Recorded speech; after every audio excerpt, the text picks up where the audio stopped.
আসসালামু আলাইকুম। আজকে আমি চলে এসেছি বাংলাদেশের একদম সীমান্ত এলাকায়। জায়গাটি খাগড়াছড়ি জেলার রামগড় উপজেলার অবস্থিত। জায়গাটির নাম তানাক্কাছড়ি। হয়তো ইতিমধ্যে অনেকেই জায়গাটিতে এসেছেন। এই জায়গাটা শুধু একটা রাস্তা না, একটা অনুভূতি, একটা অভিজ্ঞতা। এক পাশে বাংলাদেশ, অন্য পাশে ভারত, আর মাঝখানে শুধু একটি কাঁটাতারের সীমানা।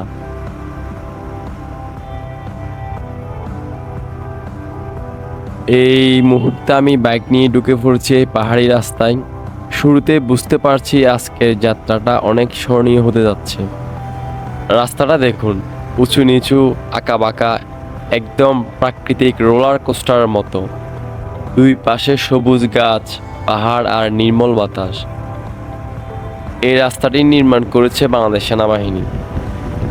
এত কঠিন পাহাড়ি জায়গায় এমন সুন্দর রাস্তা তৈরি করা সত্যি প্রশংসার যোগ্য। এখন এই জায়গাটা ধীরে ধীরে পর্যটকদের জন্য খুবই জনপ্রিয় হয়ে উঠেছে। একটু ভালো করে লক্ষ্য করুন, এই জায়গার সৌন্দর্যটা একদম প্রাকৃতিক, কোনো কৃত্রিম কিছুই নেই। সব কিছুই স্বাভাবিকভাবেই সুন্দর। এক পাশে পাহাড়ের পর পাহাড়, আর মাঝখানে সবুজ বন, হালকা বাতাস বইছে, চারপাশে একদম শান্ত পরিবেশ। এমন জায়গায় আসলে মনটা নিজে থেকেই ভালো হয়ে যায়।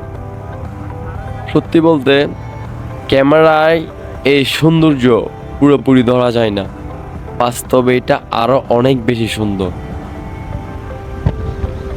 এখন একটা অবাক করা বিষয় বলি, এই রাস্তার এক পাশে বাংলাদেশ আর অন্য পাশে ভারত।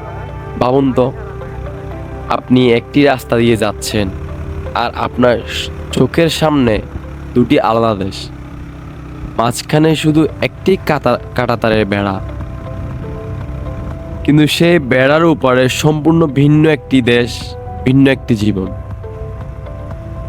এই জায়গাটায় বর্ডার গার্ড বাংলাদেশের ক্যাম্প রয়েছে।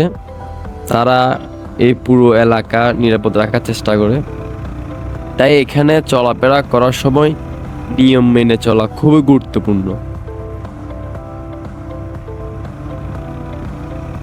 এই জায়গায় এসে একটি বিষয় গভীরভাবে অনুভব করা যায়। মানুষ নিজেরাই একটা সীমারেখা তৈরি করেছে, যাকে আমরা বলি সীমানা। কিন্তু প্রাকৃতিক কোনো সীমানা মানে না। এই পাহাড়, এই গাছ, এই বাতাস সবই একই। শুধু একটি কাঁটাতারের জন্য আমরা আলাদা হয়ে গেছি, কিন্তু প্রকৃতি আমাদের একসাথেই রেখেছে। এই চিন্তাটা মনে এক অদ্ভুত অনুভূতি তৈরি করে, একটু আবেগ, একটু গর্ব। আর বাইক রাইডের অভিজ্ঞতাটা ছিল অসাধারণ। আঁকা বাঁকা রাস্তা, উঁচু নিচু ডাল, প্রতিটি মুহূর্ত নতুন নতুন দৃশ্য।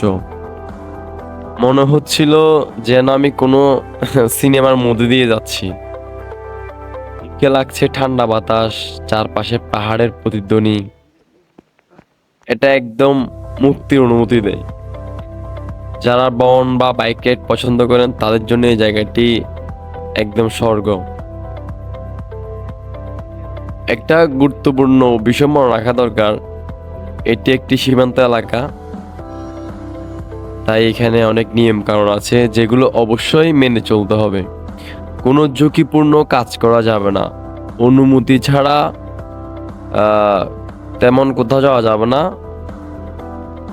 রেস্ট্রিকশন আছে এমন এরিয়ায় যাওয়া যাবে না। আমরা সবাই যে নিরাপদ থাকি এবং এই সুন্দর জায়গাটাকে সম্মান করি।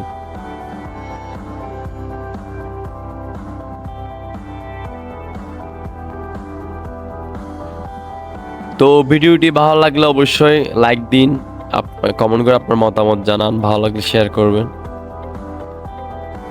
ভালো থাকুন, নিরাপদ থাকুন, আর ঘুরে বেড়ে থাকুন।